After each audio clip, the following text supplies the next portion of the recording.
Alright mate, how you doing and welcome back to another episode of IMO. And this week, in my opinion, the end could be near for long-term Chelsea skipper John Terry.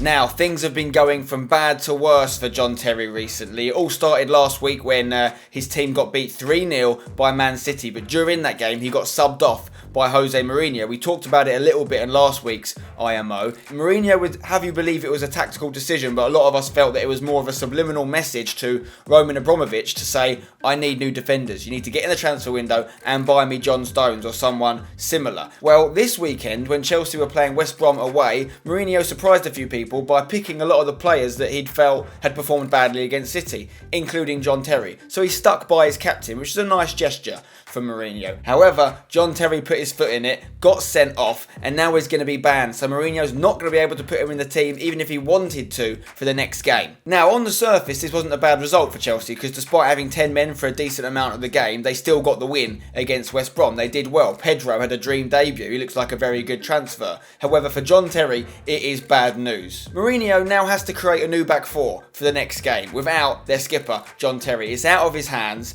He has to bring someone else in. He could bring in the new signing Rahman at left back, move Azpilicueta to right back, and then bring either Ivanovic into centre back or let Zuma have a start. Now, when Mourinho puts this new back four together and they go and play at home against Crystal Palace next week, a game we should expect them to win, maybe even keep a clean sheet, if they do that, Mourinho is going to be quite difficult for him to bring Terry back into the side straight away. And at John Terry's age, he needs to stay in the side, much like he did last season where he played every single minute. This season has been very different. And this is without considering the potential signing of John Stones. If Chelsea bring him in and spend the best part of £40 million on the youngster, they're going to need to play him. The fans are going to want to see him in action. John Terry would be the most likely candidate to move out the side in order to let John Stones get a place in the team. Let's face it, Terry's no spring chicken anymore. In fact, the managers before Mourinho had started to drop him a little bit from time to time already. When Mourinho came back to Chelsea, obviously Terry was a huge part of his squad when he had success here in his first spell. He brought Terry back into the team,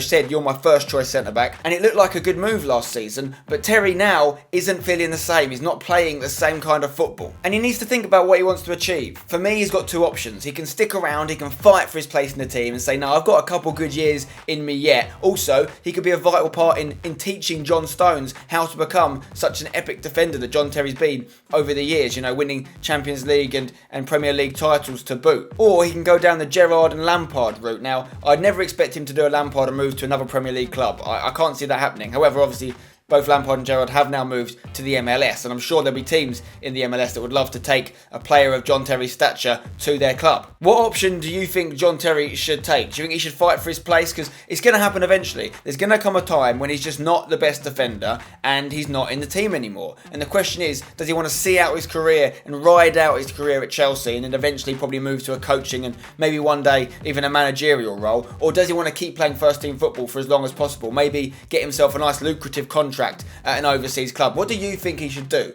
Let me know in the comments below.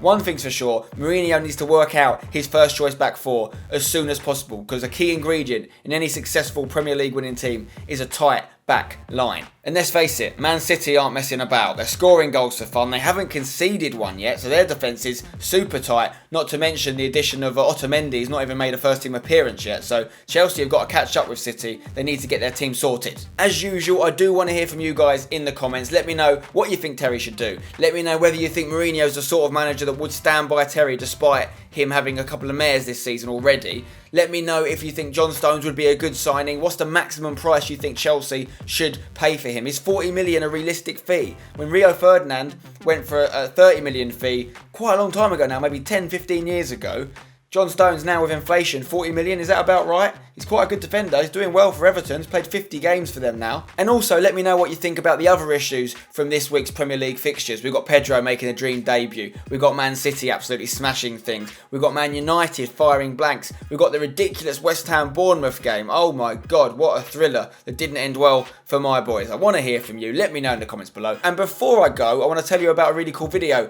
I've seen on YouTube, because I want to use IMO not only as an opportunity to share my opinion on football, but also to share cool things and projects I've heard about. And the guys at PokerStars have made an epic video of Cristiano Ronaldo playing poker. It's got a really good soundtrack and stuff like that. So check it out in the link in the description. Cristiano Ronaldo playing poker. Not too bad. But that is it for this video. I hope you've enjoyed it. Drop a like if you have. Subscribe if you're new. I'll see you next time. But remember, this has all been in my opinion. Don't go change it.